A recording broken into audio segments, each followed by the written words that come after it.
Actu. Toute l'information en temps réel sur la 96.3 Victoire FM. Audi Actu, vous êtes sur le Victoire FM, la 96.3. Notre invité, c'est Pasteur Edo Komi. Il est le président du mouvement Martin Luther King, la voix des sans-voix. Pasteur Edo, le 7 août dernier, la Côte d'Ivoire célébrait son 58e anniversaire de l'indépendance. À la veille, dans son discours traditionnel, le chef de l'État, Alassane Dramane Ouattara, a prononcé une large amnistie et sur presque 800 personnes, dont l'ex-première dame Simone Gbagbo. Au niveau du MLK, ça a quand même suscité en vous. Vous avez sorti ce matin même un communiqué sur le sujet. D'abord, comment appréciez-vous ce acte du président Ouattara? Non, en fait, c'est un soulagement pour nous. Un soulagement parce que nous avons suivi cette crise ivoirienne, fait pause électorale, et nous avons vu comment les choses sont passées jusqu'à ce que ce soit Madame Simone Gbagbo et son mari et Laurent Gbagbo, Charles Goudé, qui sont eux les deux qui sont à La Haye, et Madame Simone Gbagbo qui a été condamnée à 20 ans d'emprisonnement pour crimes de guerre et autres. Nous estimons que le temps est venu pour la Côte d'Ivoire de décoller avec cette amnistie qui ne concerne pas seulement Mme Simone Gbagbo, mais d'autres caciques de FPI qui sont des acteurs majeurs de la société politique ivoirienne. Donc, nous, c'est avec soulagement. Je crois que c'est avec joie que nous avons accueilli cette brave décision et courageuse de Alassane Ouattara, du président Alassane Ouattara, qui a désormais lancé la Côte d'Ivoire sur la voie d'une vraie et sincère réconciliation. Donc pour nous... Est-ce qu'il l'a fait lui-même ou bien c'est par rapport aux pressions? Non, moi je ne veux même pas savoir s'il y a des pressions ou pas, qu'il y a des pressions ou pas. Moi, ce qui m'intéresse, c'est qu'aujourd'hui, la société ivoirienne va naître de nouveau avec la libération de Madame Simone Gbagbo. Donc c'est une nouvelle histoire, une nouvelle page qui s'ouvre pour la Côte d'Ivoire, parce que depuis un certain moment, les tentatives pour la réconciliation ont échoué, parce qu'il y a de l'autre côté, nous on a vu comme il y avait une justice de vainqueur, parce que les coupables dans cette affaire, ce n'est pas seulement du côté du FPI, du président Laurent Gbagbo, tout le monde le sait, comment la rébellion est née, et qui a alimenté les rébellions jusqu'aux élections de 2010, et après la crise post-électorale. Donc il y avait une justice de vainqueur, et je crois que le président Alassane Ouattara est conscient qu'il y a une justice de vainqueur, parce que les coupables sont toujours vus d'un autre camp. Et avec ce tact-là courageux, la société ivoirienne va se métamorphoser. Les gens vont vont se lancer dans le pardon, comme Madame Simone Gbagbo l'a dit. Je crois quand même que c'est une leçon pour les autres chefs d'État à pouvoir, à un moment donné, à pouvoir pardonner, à pouvoir prendre des décisions courageuses. Parce qu'en tant que leader, et surtout d'un pays, il y a question de prendre une décision courageuse qui puisse rentrer dans l'intérêt de tous. Et c'est ce que le président Alassane Ouattara vient de faire. C'est aussi pour corriger son image. Parce que oui, c'est vrai, son image a été cornue. Son image a été écornée par rapport à tout ce que nous avons connu. Lui, il est en train de faire son second mandat. Il va redistribuer les cartes. Les cartes vont être redistribuées maintenant sur l'échiquier politique ivoirien. Parce que vous n'êtes pas allé savoir que Bédié est en train de se retirer de la coalition. Il s'est déjà retiré. Il s'est déjà retiré de la coalition au pouvoir. Bon, donc, ce qui veut dire que le lendemain politique de la Côte d'Ivoire va être très riche en événements. Et c'est avec plaisir que nous allons suivre. Et Simone Gbagbo pourrait être candidate? Oui, non, parce que nous le savons. Vous savez, c'est un animal politique. Simone Gbagbo est née de la politique. Elle va rester dans la politique. Elle va mourir dans la politique. Parce que c'est son métier. C'est son métier. Enfin, il n'y a pas de métier politique, mais c'est son métier. Vous savez, elle a été l'actrice principale de FPI. FPI a survécu. Si FPI a survécu à tous les obstacles, c'est grâce à cette dame-là. Bon, donc, même dans son fond, au fond de sa cellule, elle aurait déjà construit, élaboré des stratégies politiques. Donc maintenant qu'elle est sortie, ça ne va pas être sans repos. Ça va être sans repos pour elle parce que elle va vouloir le FPI qui est déchiré, le FPI qui est reconstruit quand même le parti qui va être reconstruit avec Afin Guessa et Sangaré de l'autre qui est resté fidèle. Quel message avez-vous pour la CPI? Parce que vous avez sorti un communiqué ce matin. Nous avons sorti un communiqué ce matin pour dire à la CPI de s'abstenir, de s'impliquer dans cette dynamique ivoirienne. Parce que la CPI, c'est vrai, on sait le rôle macabre, je précise, le rôle macabre que la CPI a joué dans cette affaire de transfèrement de Laurent Gbagbo et de Charles Bégoudé.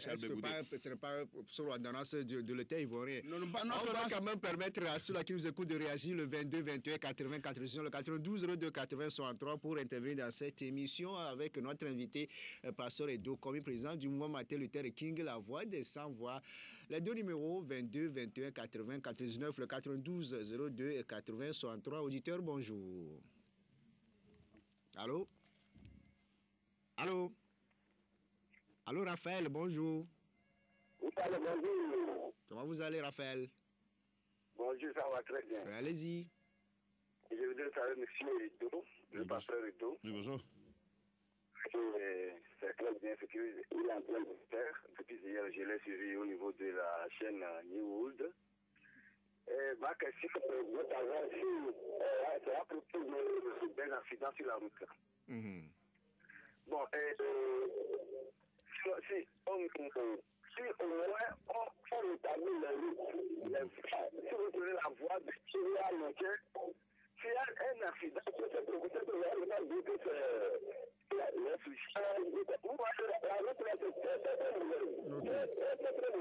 c'est Monsieur Raphaël, on a quelques problèmes avec vous, mais on vous a compris. Jacques, bonjour. Bonjour, Gildas. Comment vous allez? Très bien. Bonjour, Pasteur Edo. Bonjour. Je vous remercie pour tout ce que vous faites pour le Togo. Merci beaucoup. Bon, vous êtes un homme de Dieu, vous n'avez pas la langue de bois, mais ici, vous allez un peu vers cette CENI. Parce que depuis le jour que la CEDEAO était venue, il y avait de la calmie, chacun observait, mais est-ce que la CENI ne veut pas que cette crise finisse? C'est ça ma question. Le fait mais il est en train de provoquer les gens. Merci. Merci beaucoup à vous, Jacques. Derrière vous, on prend l'autre intervenant. Bonjour. Alors, bonjour, pasteur. Bonjour. S'il vous plaît, c'est Gérard. Allô? Oh, Gérard, allô, le 22 21 80 99, le 92 02 80 63 pour intervenir dans cette émission. Auditeur, bonjour.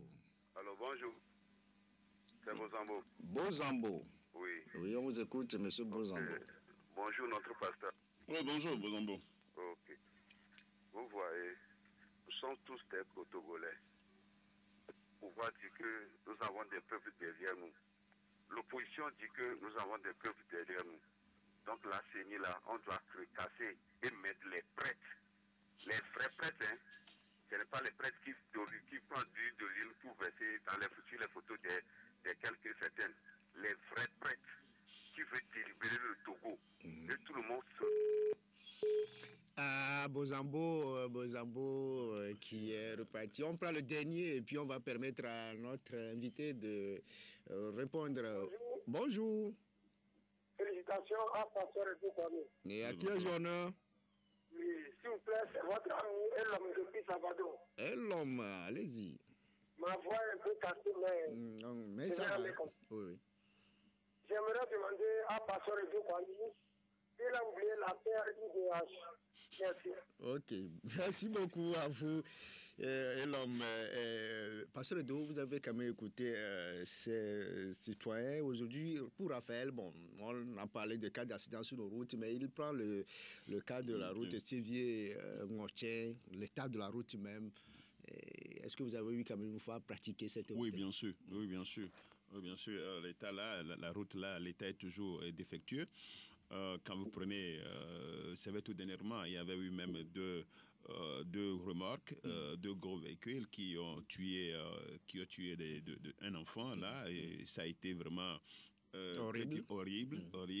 Donc je crois quand même que c'est appeler chacun d'entre nous à la prise de conscience, mais plus, comme on dit, aux gouvernants. Parce qu'on a aussi dit que ces gros camions-là, à quelques heures de la nuit, il faudrait... De la nuit, je crois qu'il faut respecter ces consignes-là. Parce que vous voyez des gros véhicules, des remorques là qui circulent sans phare. Oui. Dans la nuit profonde, qui circulent et qui prennent de n'importe quelle route, qui empruntent des routes alors qu'ils ne sont même pas autorisés à passer par là. Donc je crois qu'il va falloir la fermeté des forces de sécurité. Il va falloir la fermeté. Et je dis la fermeté là dans la justice. La fermeté là dans la justice des forces de sécurité pour que ces engins-là ne se permettent pas de faire de n'importe quoi. Vous savez, même vous avez droit de passage, mais parce que c'est un engin lourd, il va vouloir user pour foncer sur vous, pour que vous lui cédez passage. Pourtant, il n'a pas accès à passer.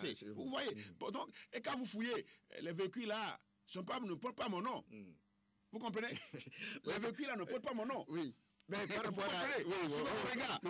rapport à M. Jacques, c'est vrai que la CENI, quand la CEDEAO était là, on a vu que tout le monde était calme. Mais juste après le départ de la CENI, la CEDEAO, on a vu que la CENI a repris l'activité. Et puis lui, il dit que c'est de la provocation. Non, je crois que les Togolais sont préoccupés par la situation. C'est ça, j'aime ça que tout le monde est préoccupé. Je crois qu'il va falloir, comme on l'avait déjà dit, la CENI a un calendrier et tous les Togolais voient ce calendrier-là, mais il va falloir quand même que la CENI tempère un peu ses ardeurs et permettre à ce que, de manière inclusive, voilà, c'est ça, de manière inclusive, tous les acteurs puissent se retrouver à la CENI. Mais c'est vrai quand même, d'aucuns diraient, est-ce que maintenant que la CEDEAO a lancé sa feuille de route, est-ce qu'il ne revient pas à l'opposition d'envoyer ses représentants à la CENI? Parce que je crois qu'il y avait un antécédent, il y avait un problème qui n'était pas réglé. Mais il va falloir quand même que l'opposition, maintenant, on ne va pas trop tirer sur les ficelles. Il va falloir que chacun y mette de sien pour que nous puissions sortir de cette crise, étant donné qu'il y a une feuille de route qui pourra nous permettre quand même d'avancer. Les prêtres, la solution à la CENI? Oui, mais les prêtres, oui, c'est vrai.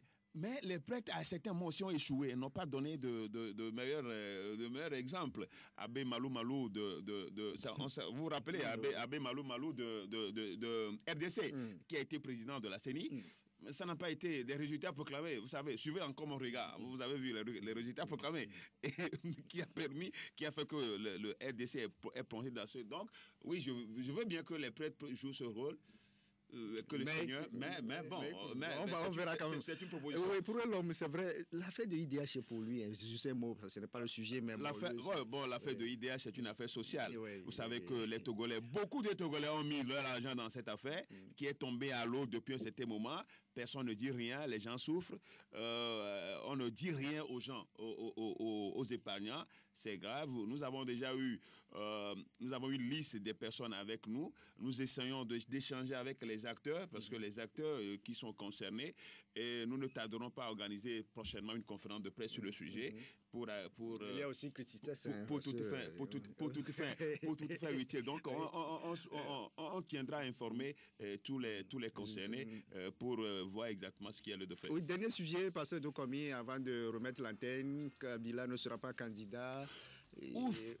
Ouf, enfin, parce que il a fait durer le suspense. Il a entretenu le suspense jusqu'au dernier moment avant de se retirer, mais ce que les pressions étaient fortes.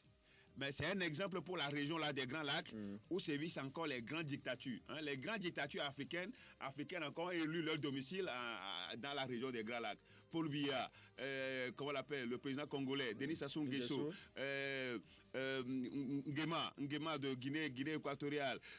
Vous voyez, Burundi va finalement, il a donné l'impression qu'il ne va plus se représenter. Donc je crois que c'est un exemple pour la région là. Il va falloir que d'autres en suivent. Paul Biya qui est à son septième mandat. Je crois quand même que enfin. Mais ce n'est pas encore fini, parce que là, je ne souhaite pas qu'on assiste à une élection à la Zimbabwéenne. À la Zimbabwéenne. Donc, c'est lancé. Mais c'est quand même bon, c'est bon que Kabila a finalement décidé de respecter la Constitution. Je crois que c'est une bonne nouvelle. Merci beaucoup à vous, Pasteur Edo Komi, président du mouvement Terre King, d'être passé dans cette émission. Donc c'est un plaisir pour nous et je souhaite bonne journée à tous les Togolais et surtout que les Togolais aient confiance en Dieu et que les Togolais craignent Dieu depuis le sommet jusqu'à la base. La crainte de l'Éternel est le commencement de la sagesse. Merci beaucoup. Merci à Messan Ité pour la mise en onde, Vidal Koufiane pour la réalisation. Merci à Romiel Lansou de la Gazette du Togo qui était avec nous. On se donne rendez-vous à 13h avec l'émission Entre nous. Deux confrères, Elomati Sogbe de la Nouvelle Tribune avec lui, Dominique Alizou de Chronique de la Semaine. On passera au peigne fait entre confrères le sujet de la traité de cette semaine au Togo. Mais juste derrière moi, à 8h30, Jacob Ahama sera là pour le journal Amina. Bon début de semaine à toutes et à tous.